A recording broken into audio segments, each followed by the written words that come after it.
What's up, everybody? I'm Pete Pardo from Sea of Tranquility. Happy Labor Day to all my friends here in the United States who are celebrating having a day off today.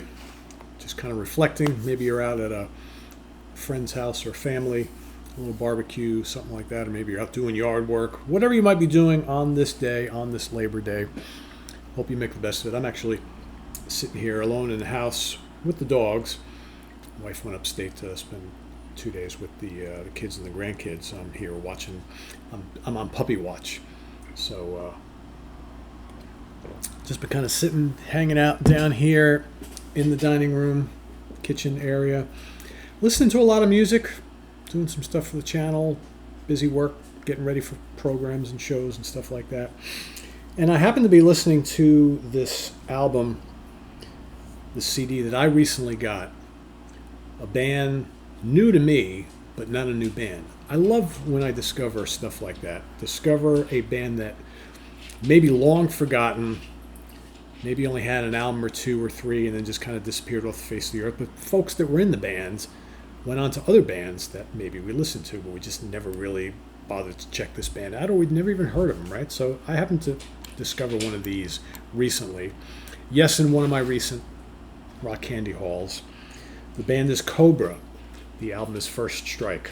One and only album from this band, released in 1983 on Epic Records, produced by Tom Allen, right? Of course, yeah, that guy who worked with Judas Priest and many other artists and bands that we might be familiar with. So this band was comprised of Jimmy Jamison on lead vocals, formerly of the band Target, another kind of obscure band, only did 2 albums with Target, moved on to this band.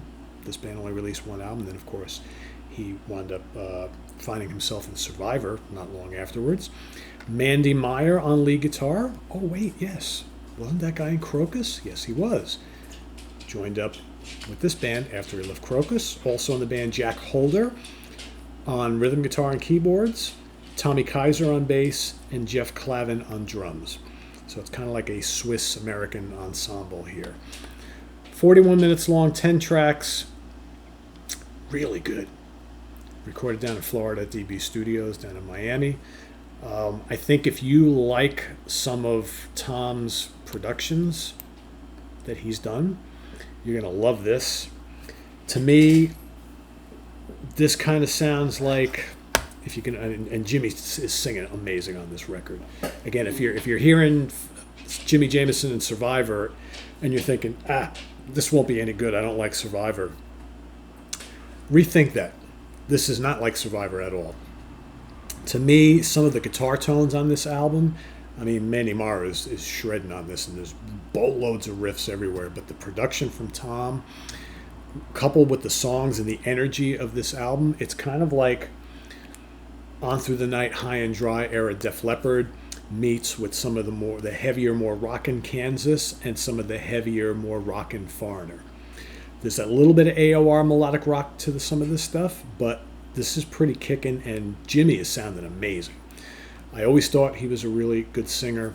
He's got this kind of like Lou Gramm meets Paul Rodgers meets Steve Walsh sort of thing going on this album. And like I said, there is molten riffs all over the place. I mean, I was very surprised at how heavy some of this album is. So we've got like the first track, Blood on Your Money, is basically a metal song. As metal as like the heaviest stuff from early Def Leppard, that's kind of what it's like. Whether you call that just really super heavy hard rock or whether you call it early metal, I don't know. Amazing stuff, amazing vocals. Only You Can Rock Me, no, not the UFO song, also kicks ass. I believe one of these was on MTV. I don't remember ever seeing if they had a video on MTV, but really good. Traveling Man is very cool. It's a little more bluesy. That reminds me a little bit more of the stuff that Jimmy did with Target. The opening, it's got kind of like this Uriah Heep thing going, like the opening bass line to Stealin'. Kind of interesting, pretty cool. Travel Man is really good. I've Been a Fool Before. That's more of kind of like an AOR melodic rock type stuff. Think, rockin' Foreigner, maybe some of the more rockin' Survivor stuff. Very, very memorable, very catchy. First Strike is really good. pretty rocking. I wish it was longer. It's just under 3 minutes long. Danger Zone is killer, another one of the great rockers on here. Real heavy, hard charging song. You got Looking at You, again, another more melodic track, but really, really good. Fallen Angel is killer. What Love is really good. And Thorn in Your Flesh is another one of the heavier tracks to end the album. There's some real blazing hard rockers on here. And Mandy Meyer is delivering lots of really good riffs on here, some blazing solos. It's a really kick-ass album. I'm really, really happy I picked this up. And again, I would have never known about this band, or even probably given it a second thought if I wasn't like scouring through the Rock Candy stuff to see, what other stuff they reissued.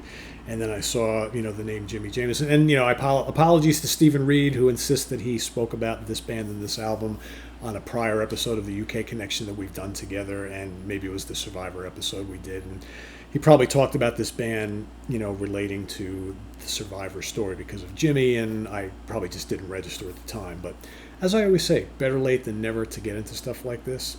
So very, very cool. So yeah, I really like this a lot. And like I said, the production is amazing. It's exactly what I like. Just early 80s, melodic, but real heavy, hard rock. Just really, really good stuff. And like I said, the Target, I'm going to talk about the Target ones in another episode. The Target stuff is really good too, because that's almost like Bad Company meets Free. And Jimmy is sounding a lot like Paul Rodgers on that. So, there he is right there. But I believe that's Mandy right up front, if I remember correctly. Maybe not. I'm trying to remember what Mandy looked like. Anyway, here you have what the booklet looks like in typical Rock Candy fashion. You got all sorts of info on the band and the album, and then your credits. Right, very cool. So I'm a fan. I've listened to this 3 times today, and I'm like, wow. It's like one of those, where has this album been all my life, right? So, and I love when that happens. Like I said, whether it's, an obscure band or a band that was fairly popular that you just never bothered with and all of a sudden you discover later on, or even it's like a newer band that's been around for a little bit that you just haven't had a chance to check out, and that one day you do, and then all of a sudden, boom, you got a new favorite album, favorite band, something like that. So it's never too late to discover a new favorite band or album. Never.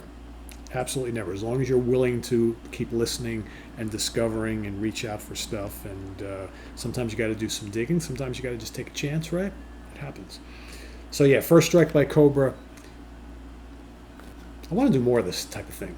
Like talk about like undiscovered nuggets, that things that, these more obscure albums that you happen to fall upon later on, way after they got released, and all of a sudden it becomes like one of your new favorites. So you're probably going to see more of this type of stuff from me. So if you like this, and let me know down in the comments below, I will do more of these types of videos in the days and weeks ahead. So yeah, so I guess that's it. So for everybody watching, and again for all you folks in the States here, happy Labor Day. I do want to give you a Lynn Versace update, because I did hear from her daughter this morning. She posted something on Facebook. So Lynn has been in ICU for like 6 or 7 days. They've just moved her into what they call like a sub room. So you're not technically in ICU, you're in a regular room, but you're still being heavily monitored and whatnot. She's been taken off the breathing tube, and they had to put a pacemaker, I guess, behind her rib to make sure that the heart keeps going. She's got a really serious condition here, folks. So, and the pacemaker is going to allow the normal heart functions to kind of happen, right? Which, is very serious. So, I believe she's awake, but, she's been kind of out of it for like the last week. So, I'm looking forward to getting a further update over the next couple of days. But that's what we've heard so far. And once she is able, she will see a text from me on her phone. Hopefully, I'm sure she's got a million of them. But just me asking, when you are able and you do happen to stumble upon this message, just be curious to see how you're doing. So she knows that we're all thinking about her, and I'm sure she'll be fine. But it's going to be a long road for her. So understandably, with everything she's been going through. So yes, I just wanted to give you that update on Lynn, and we'll see you soon with more stuff here, folks. So we've got some stuff coming up this week. We've got the UK Connection ranking the songs on a classic album. That album is ELO's A New World Record. I just did my ranking of those songs. It's always good to go back and listen to some of these albums that you love so much, but you maybe haven't listened to in a while. So it was fun revisiting that album. We've got that coming up on Saturday. Friday, of course, we have For Fusion Friday. 4 absolutely amazing albums from the great Japanese guitar hero Kazumi Watanabe. And then a George's pick also of Kazumi Watanabe. So it's all Kazumi. You can thank me for that. I'm the one who suggested it.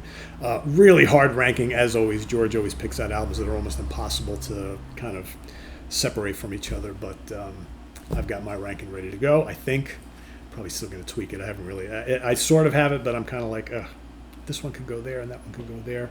So that's coming up on Friday. And then, of course, on Sunday, I will be ranking the albums of the band Obsession, along with John Gaffney, Rich Catino, and Joe DiBiase. Very cool 80s, early 90s U.S. metal band featuring Mike Viscera on vocals, who some of you may remember, fronted both Yngwie Malmsteen and Loudness for a short period of time. So that's happening and more stuff. So please stay tuned for more. Please subscribe if you haven't already and click on that notification bell so you get alerted of all of our content as a post. And please do hit the like button before you leave. Visit us on the web and all that stuff. All the links below to help out the channel are down below. Thank you very much, everybody who does so. And we'll see you soon here with more stuff. I'm Pete Pardo. I hope to be back and doing stuff in my office. It's been too easy to just record stuff from here because I've been spending most of my day here kind of watching dogs and things like that. So it's not ideal, but it is what it is, right? So, but yeah, I'll be back up in the office probably starting for tomorrow morning. So anyway, thanks for watching. I'm Pete Pardo. Have a good rest of your week or day today on Monday, and we'll see you soon. Bye-bye.